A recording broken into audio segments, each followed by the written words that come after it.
BPSC 17वीं exam को लेकर क्या कुछ चल रहा है ये पूरा देश देख रहा है, लेकिन इन सब में किसको सबसे बड़ा नुकसान हो रहा है?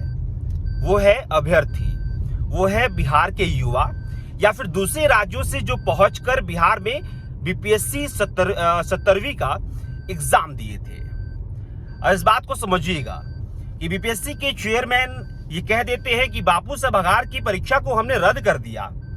हम ये नहीं चाहते कि 4,70,000 जो और अभ्यर्थी हैं वो परेशान हो, इसलिए हम बाकी परीक्षा केंद्रों पे जो परीक्षा हुई है उसको हम रद्द नहीं कर रहे हैं। लेकिन वो आवाज शायद उनको नहीं सुनाई दे रहा है जो हर सेंटर से 911 केंद्र बता रहे हैं बीपीएससी के जो अध्यक्ष हैं, लेकिन 911 केंद्रों पे जो परीक्षा हुई है उसमें से अधिकतर केंद्र से जो आवाज आ रही है वहां से यही आवाज आ रही है कि भाई 12 बजे से जो परीक्षा थी वो 12:10, 12:15 में, कहीं पे 12:05 में प्रश्न पत्र दिया गया, और जो 2 बजे आंसर शीट लेना था ओएमआर शीट, वो ओएमआर शीट पहले ही ले लिया गया, 10-15 मिनट पहले ले लिया गया। उसके बीच कई सारी चीजें हुई, जो वेरिफिकेशन होना था, जो सिग्नेचर होना था, उनमें बहुत सारी दिक्कतें आई जिससे कि वक्त की बर्बादी हुई। एडमिट कार्ड पे होलोग्राम की बात हो रही है कि बीपीएससी के पास होलोग्राम ही नहीं था, जिसकी वजह से कई एडमिट कार्ड पे होलोग्राम नहीं लग पाया, जिससे दिक्कतें आई। और इन तमाम चीजों को दरकिनार करते हुए बीपीएससी के अध्यक्ष ये कह रहे हैं कि भाई बच्चों को हम परेशान नहीं करना चाहते, अभ्यर्थियों को परेशान करना नहीं चाहते हैं। अब पता नहीं किसको परेशान नहीं करना चाहते हैं, लेकिन अगर कोई भी धांधली होती है तो उसमें नुकसान अभ्यर्थियों का होता है और राज्यवासियों का होता है। आयोग का कैसे नहीं होता है, इस बात को समझिएगा। अगर पुनः परीक्षा ली जाती है तो पुनः परीक्षा में क्या लगता है, केंद्र को आवंटित किया जाता है, केंद्र पे व्यवस्थाएं की जाती हैं और उस तमाम चीजों को रिक्रिएट किया जाता है जिन चीजों के द्वारा एग्जाम लिया गया है। और रिक्रिएट करने में खर्च किसका लगता है? वो राज्य के द्वारा, राज्य में रह रहे लोगों के द्वारा टैक्स जो पे किया जाता है, उसी पैसे से फिर तमाम चीजों का इंतजाम किया जाता है। ये तो होता नहीं है कि भाई अगर गड़बड़ी हो गई या फिर प्रश्न पत्र नहीं पहुंचा तो फिर बीपीएससी के अध्यक्ष जो है या फिर उसके जो कर्मचारी हैं उनके तनख्वाह से पैसा काट लिया जाएगा और फिर परीक्षा ली जाएगी। ऐसा तो होता नहीं है। फिर बजट पास कर दिया जाएगा और फिर परीक्षा ले ली जाएगी और फिर शायद वो फिर दोबारा मजाक कर दिया जाएगा।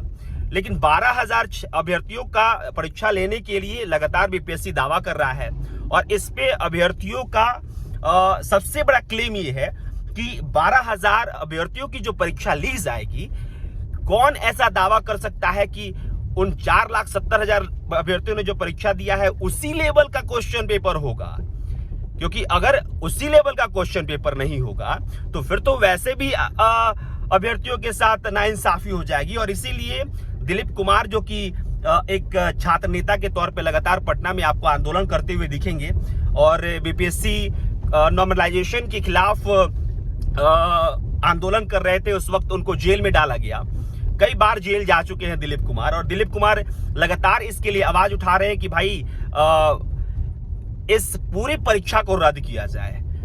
मैं भी एक पत्रकार के तौर पे पिछले कई सालों से काम कर रहा हूं, या फिर एक युवा, एक अभ्यर्थी के तौर पे भी अगर सोचूं तो कोई भी अभ्यर्थी ये नहीं चाहेगा कि भाई रात भर जग के एक स्टेशन से दूसरे स्टेशन पे ट्रेवल करता है, एक जनरल टिकट लेके दौड़ रहा होता है, और उसके बाद से कई दिक्कतों के बाद वो जाके परीक्षा देता है, और उसके बाद से वो अपील करे कि भाई परीक्षा रद्द हो जाए।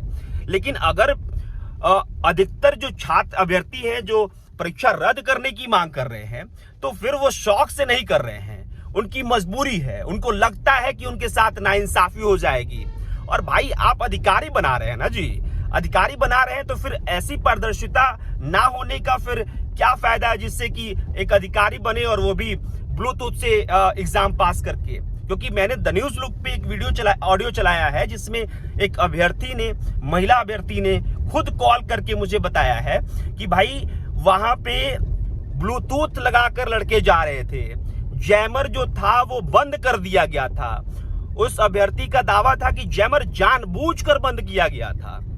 जानबूझकर बंद करने का मतलब ये है कि सेटिंग पक्की हुई है कि भाई जिन लोगों के पास ब्लूटूथ है उनको पहले से ही सेट करके रखा गया है कि भाई आओ और परीक्षा दो और फिर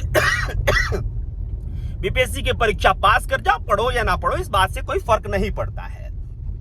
एकेडमिक परीक्षाओं में इस बात को अब चर्चा ज्यादा हो रही है कि दिलीप कुमार ने भी कहा कि भाई 20 साल 25 साल पहले एकेडमिक परीक्षाओं का भी प्रश्न पत्र घटता था, लेकिन अब वो भी नहीं होता है और प्रतियोगी परीक्षाओं में सेंटर पे प्रश्न पत्र घट जा रहा है। ये हास्यास्पद है क्योंकि पहले से ही आपको पता है कि भाई कितने लड़कों ने रजिस्ट्रेशन किया, कितने लड़के सेंटर पे आएंगे एग्जाम देने के लिए। हालांकि उसमें भी लड़के कम आते हैं जो रजिस्ट्रेशन करते हैं, फिर भी आपके पास प्रश्न पत्र कम हो जाता है। ये हास्यास्पद है। और फिर उसके बाद से आप सीना चौड़ा करके ये कहते हैं कि जो अभ्यर्थी आंदोलन कर रहे हैं वो उग्रवादी हैं, वो फलाना है, डिमका है, जो भी कह दीजिए आपकी उनको गलत ठहरा दीजिए, क्योंकि आपके पास पद है और आपके पास वो जुबान है, आपके पास वो पावर है जिससे कि आप अभ्यर्थियों को गलत ठहरा सकते हैं। लेकिन इस वक्त सबसे बड़ा क्वेश्चन मार्क उन अभ्यर्थियों के सपनों पर है जिन अभ्यर्थियों ने यह सपना देखा था कि 17वीं बीपीएससी में वो पास करके अधिकारी बनेंगे। 2000 सीट के लिए 4,71,000 से ज्यादा अभ्यर्थी एग्जाम देते हैं और उसके बाद भी ये मजाक हो जाता है। कमाल की बात है। तो इन तमाम डर के भीतर कहा जाए कि एक मांग है जो कि री एग्जाम का है और री एग्जाम की मांग के लिए अब अभ्यर्थी सड़क पर उतरकर आंदोलन भी कर रहे हैं। आज 18 तारीख है और अभ्यर्थियों ने आंदोलन के लिए आज का डेट जो है वो निर्धारित किया है और आगे भी शिक्षकों को मैंने सुना कि उनका कहना है कि आगे भी अगर इस तरह के प्रतिफल सामने नहीं आते हैं जिससे कि अभ्यर्थी संतुष्ट हो पाए तो फिर आगे भी आंदोलन जारी रहेगा। लेकिन सबसे बड़ा सवाल है कि अभ्यर्थी पढ़ाई करे, आंदोलन करे, कोर्ट जाए या फिर क्या करे। मतलब वो क्या क्या करे, एक नौकरी पाने के लिए क्या क्या करे, उनकी मजबूरी कौन समझेगा। माननीय नीतीश कुमार से कई लोगों ने अपील की कि भाई आपसे एक उम्मीद है कि आप इन चीजों पर ध्यान देंगे और फिर से एग्जाम कंडक्ट कराएंगे। और साथ में ये भी अब चर्चा तेज हो गई है कि नीतीश कुमार के खिलाफ कोई षड्यंत्र रच रहा है कि भाई ऐसी अगर चीजें करता है तो फिर सरकार 2025 में नीतीश कुमार की या फिर एनडीए की सरकार नहीं बन पाएगी। इसमें कितना आधार है कितना आधार नहीं है इस बात को आप समझते रहिए, लेकिन चर्चाएं इस बात की तेज होने लगी है। तो ये कहना भी शायद थोड़ा मुझे लगता है कि नाइंसाफी है, क्योंकि आपकी सरकार है भाई, आपका प्रशासन है, आप नहीं संभाल पा रहे हैं तो भाई सबसे बड़ा सवाल आप पर खड़ा होगा। और मुझे लगता है कि आपको जवाब उन अभ्यर्थियों को दे देना चाहिए और खुलकर आकर मंच से देना चाहिए कि भाई आगे का आपका रणनीति क्या है। बहरहाल द न्यूज लुक लगातार अभ्यर्थियों के लिए आवाज उठाता रहा है, उठाता रहेगा। आप शेयर जरूर कीजिएगा ताकि आपकी आवाज बुलंद हो सके। बहरहाल मेरा नाम अभिषेक श्रीवास्तव है। बहुत बहुत शुक्रिया।